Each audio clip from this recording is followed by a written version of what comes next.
There are a very few games or hell even any form of narrative driven art pieces which have the capability to make you feel empty after their end. And Baldur's Gate 3 was exactly that for me. Like, literally, after its end, I am running back and forth like a maniac between different games, and none of them have succeeded in grasping my attention for God's sake. I have literally tried Hellizers, Chronos, Mass Effect, and then I tried to play some multiplayer games, and none of them grasped me. Oh god, I'm feeling empty. Anyways, and that is why I am making this video. This is Phantom, and you are watching not a review, a place where we don't judge games or critique upon them. It's a place where I talk about what video games mean to me. And today it's Baldur's Gate 3, and I guess it already has left a deep mark on me, which is here to stay. You worm! You will bow before me. And if you will not bow, you will break.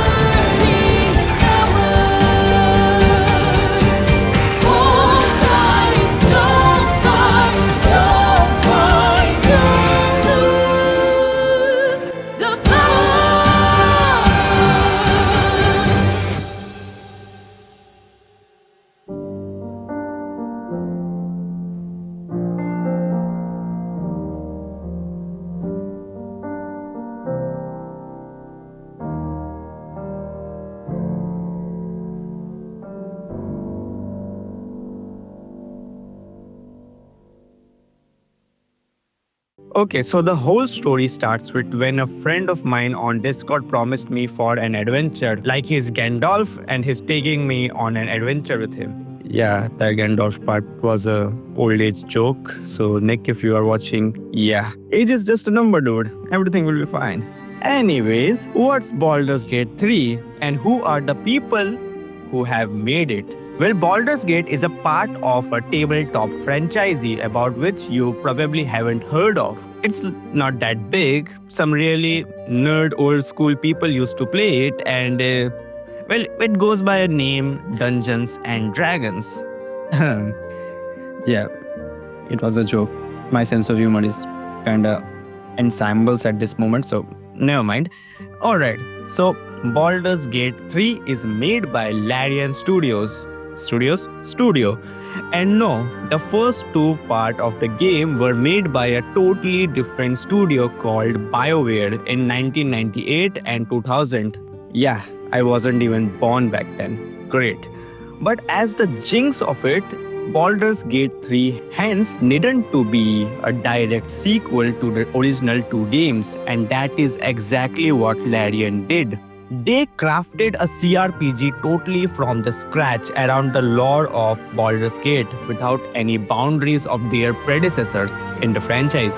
And to speak of it, Larian Studio is the studio which is considered the pioneer of self-invested video game production house, where artists at Larian never had to take permission from any investors, and that is why their previous game, which is not based in any pre-existing world but it's the world of their own, Divinity Original Sin, was so much acclaimed across the board. I haven't played it, so that is a different matter, but nonetheless, we are talking about Baldur's Gate 3. So, Baldur's Gate 3 is my first CRPG, so definitely justified that when I started the game and designed my whole character. And of course, I am a pretty boring guy, so what I chose for myself was a human race with the fighter subclass, and my character was a Balduran military warrior. Well guys, meet Eidolon. So this whole character creator system of RPG games had never hooked me up that much. It always had just felt to me the character creator destroys the soul and identity of a protagonist. And well, Baldur's Gate 3 had all the issues which I have with character creator system. a mute protagonist, lot of backstories to choose from, a hell lot of variety of races, and all this, according to me, were a bummer for the identity of a protagonist. But to my surprise, Larian just took that identity of the protagonist part, cooked it so rare that even Gordon Ramsay would piss in his pants, and they shoved that through my throat like she used to. What is wrong with me? Who writes this shit? So yeah, Eidolon turned out to be one of my favorite protagonists in video games, and that speaks a lot. And now the second thing which this game achieved was a fluid and way out of the box gameplay.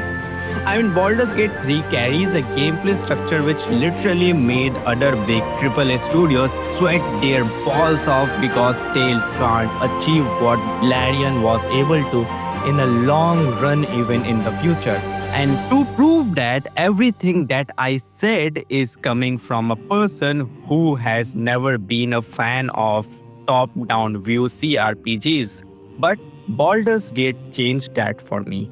And now I am definitely willing to play more CRPGs just because how good Baldur's Gate 3 was. So, what does the gameplay of Baldur's Gate 3 achieved which other video games cannot, and that is freedom. Freedom to look into any problem and think about a solution to it which in your brain will totally look impossible at a video game structural point, but instead when you try to do it, it just works no matter what, making you sit in front of your screen in an absolute awe because you cannot comprehend how some developers could make a game with such freedom of choices to the player while being narratively so strong. And at that point, Larian literally felt to me like a bunch of wizards who know how to make a great video game out of some magic only they know. Baldur's Gate 3 at start does not carry a very intriguing plot in my opinion, as the separation part of the hero's journey here is an alien species called Ilithiad trying to breed their offsprings through your brain. Where of course I loved the whole tadpole scene at the start of the game. It was pretty cool. But as soon as I got the control of my character, I got so much overwhelmed with all the systems of the game that I just wasn't able to look at the world for a while.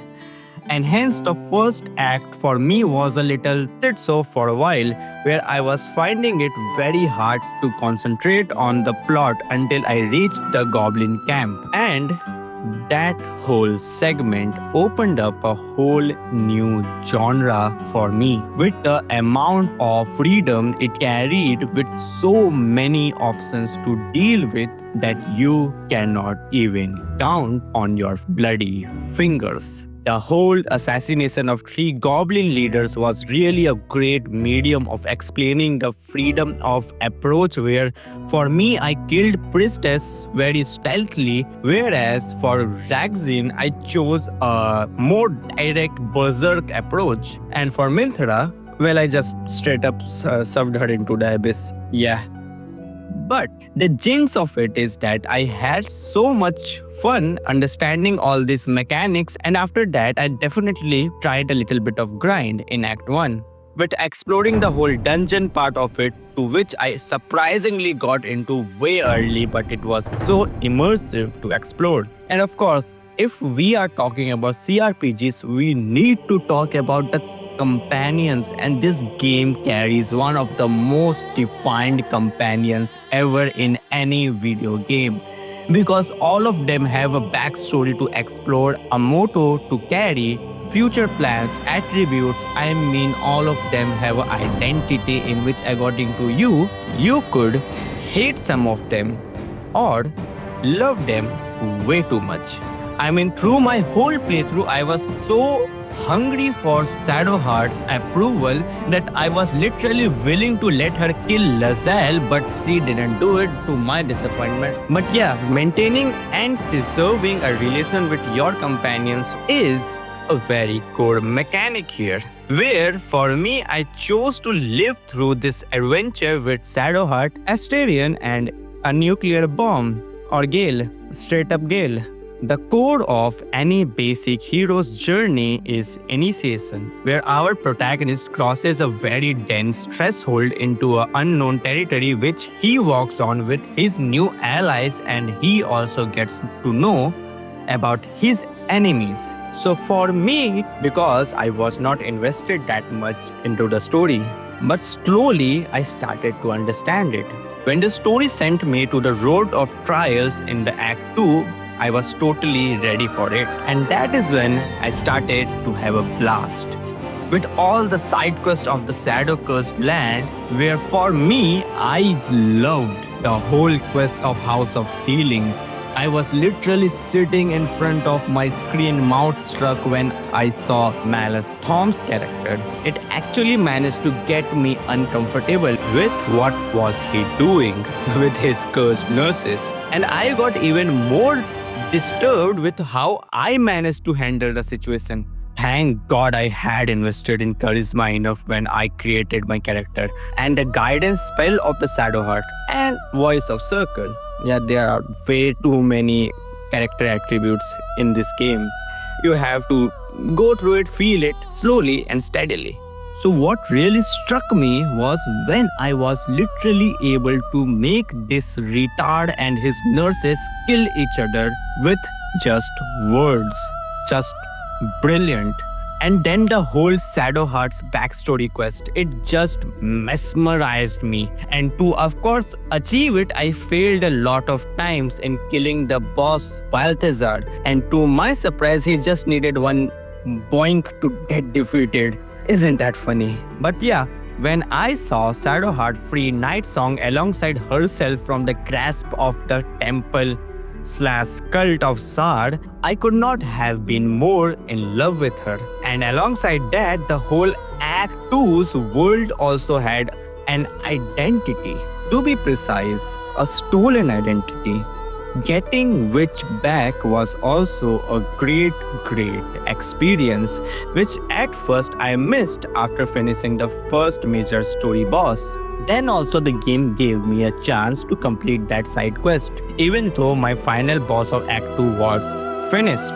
And that is what freedom is in Baldur's Gate 3. Well, even the Act 2's final battle of Catherine Storm was legendary, where I failed to save innocents captured, but what I managed to achieve was a grand battle, which was so much fun.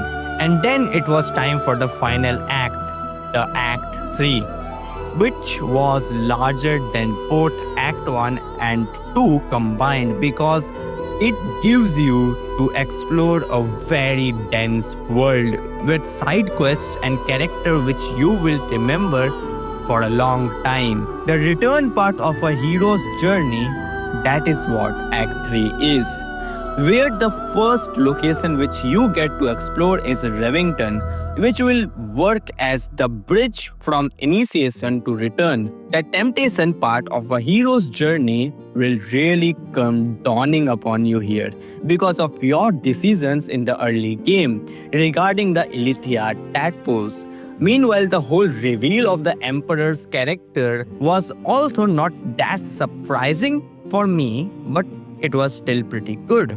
I literally had to save scum a lot of times to get result I wanted. Yeah, I have literally 200 save files in the game. You can literally call me a save scummer at this point. But yeah, after the camp event, when the whole Act 3 with the Revington opens up, you will be greeted with a really good murder mystery. And I am a big fan of detective style missions in RPGs. That is why I love Witcher 3, because of the sheer amount of murder mystery in it. Anyways, but that whole murder mystery works as a road back to the return part of the hero's journey, which will lead you to Lord Enward Gotas, or what I call... Never mind.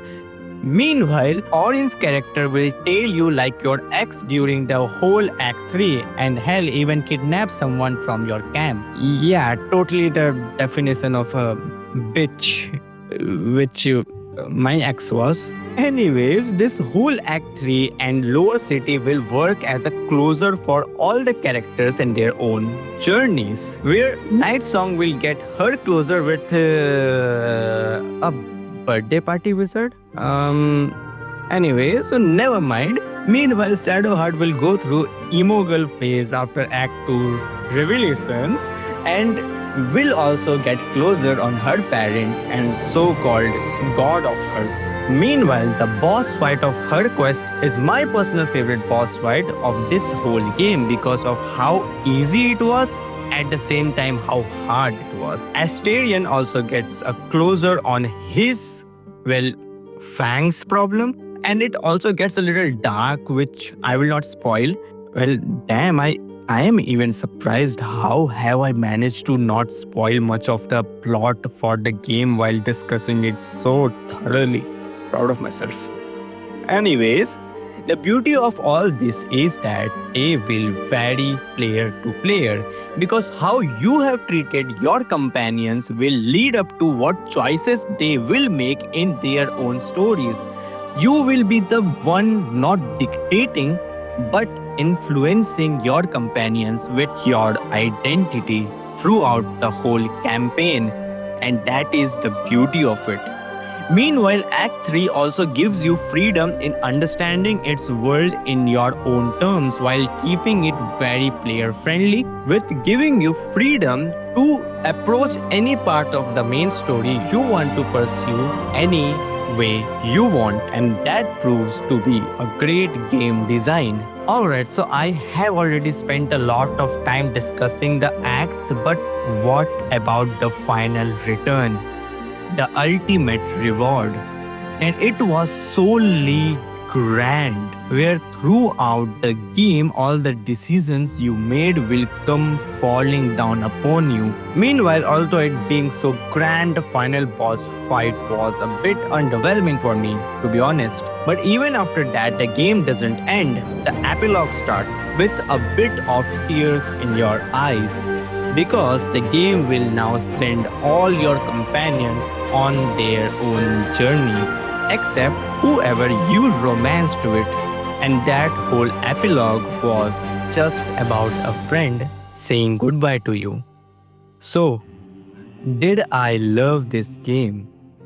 I sure did.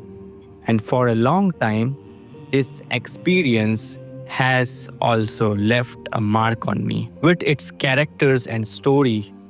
Baldur's Gate 3 is all about you and your decisions for the world, with the freedom which it gives you in all the encounters. Baldur's Gate 3 is a hero's journey. It's a journey to remember. It's a journey to cherish. It's a journey of yours. And that is why I love Baldur's Gate 3. Now hope is gone, or so it seems, but game's not over yet. New cards are drawn, new hands are played, newcomers blaze about.